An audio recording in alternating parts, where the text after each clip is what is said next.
Bonjour à tous. Beaucoup d'entre vous ne savent pas ce que c'est qu'un camping-car. Je vais essayer très simplement de vous l'expliquer en quelques mots.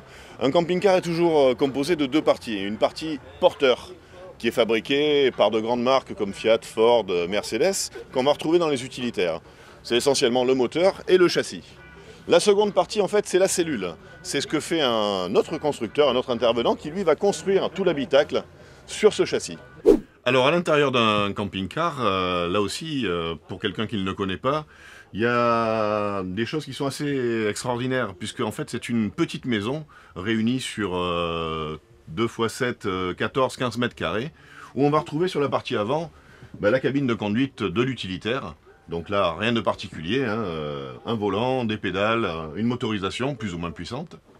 La nuance par rapport à un utilitaire, c'est que les sièges vont pouvoir se retourner, ce qui va pouvoir en fait occasionner aux gens qui vont occuper le véhicule une partie que l'on appelle le coin dinette, ou tout au moins la partie vie, dans laquelle on va pouvoir manger avec des amis, prendre l'apéritif, regarder la télé, au même titre que dans un petit appartement. Sur la deuxième partie du véhicule, on va retrouver, au même titre que dans une maison, un petit coin cuisine, dans lequel on va pouvoir préparer de bons petits plats, qui est composé essentiellement d'une plaque de cuisson à gaz, également d'une partie évier, avec de l'eau chaude et de l'eau froide.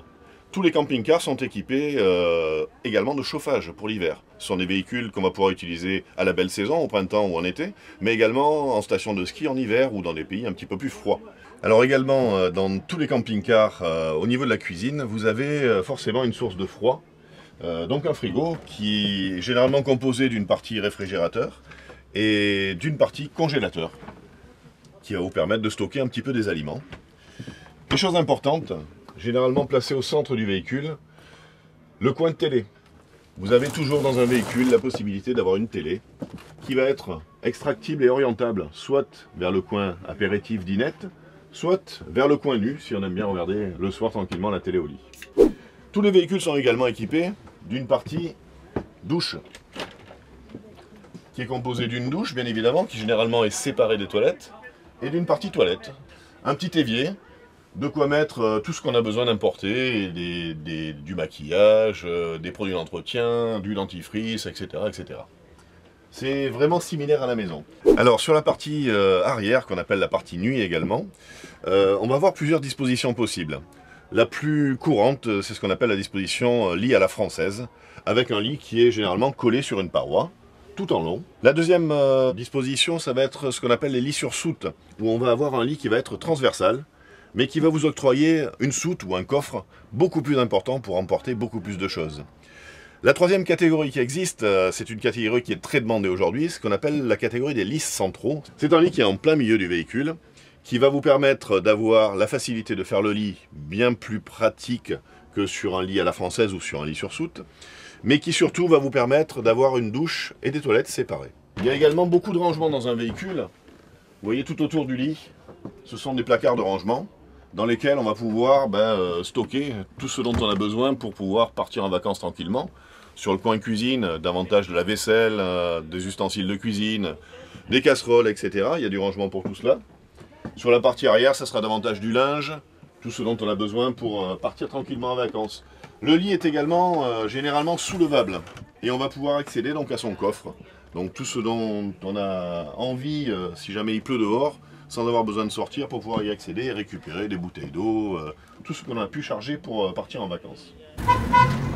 Alors il existe 4 catégories principales de camping-car. La première catégorie, c'est les fourgons, hein. On est sur une base d'utilitaire. C'est un camping-car mais miniature. La seconde catégorie de camping-car, c'est ce que l'on appelle les camping-cars profilés. Donc c'est ce type de véhicule-là où on voit bien qu'il y a une partie avant qui est ni plus ni moins que la cabine de l'utilitaire.